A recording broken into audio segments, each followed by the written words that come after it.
Les règles à respecter pour une relation de courte durée sont en totale opposition que les règles dans un couple à longue durée. Et même les circuits neurologiques, les circuits dans le cerveau qui sont mobilisés au début d'une relation et après quelques années, après 2-3 ans, 4 ans, la plupart du temps c'est plus 2-3 ans, c'est des circuits qui sont totalement différents. Alors, au début on a beaucoup de circuits qui sont des circuits dopaminergiques, et donc c'est surtout ces zones-là qui sont mobilisées, et il y a un circuit, et en fait on a un peu de mal à l'identifier où est-ce que c'est exactement dans le cerveau, mais on sait qu'il y a un circuit qui est en charge des pensées obsessives.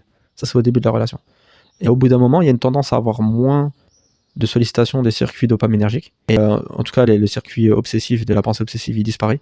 Ce circuit-là, on sait que cette chose-là, elle disparaît au bout d'un moment de 3 ans. Et on a une mobilisation plus importante des circuits qui sont liés à l'attachement, au sentiment d'attachement. Donc c'est des circuits qui sont très différents. Et donc forcément, tout ce qui est dopaminergique, c'est lié à la dopamine. La dopamine, c'est une hormone qui est activée dans le cerveau quand il y a quelque chose de nouveau, quand il y a une expérience nouvelle, quand il y a des récompenses à la clé. Donc ça va marcher très différemment, la manière dont tu vas gérer une relation au début, dans laquelle tu vas gérer cet état motivationnel intense qui est l'amour du début, et la manière dont tu vas gérer l'attachement, qui lui repose sur d'autres hormones, comme l'ocytocine, la vasopressine, et il y a également des opioïdes comme la bêta-endorphine et d'autres hormones qui sont mobilisées dans les circuits d'attachement. La manière dont c'est géré, c'est très différent.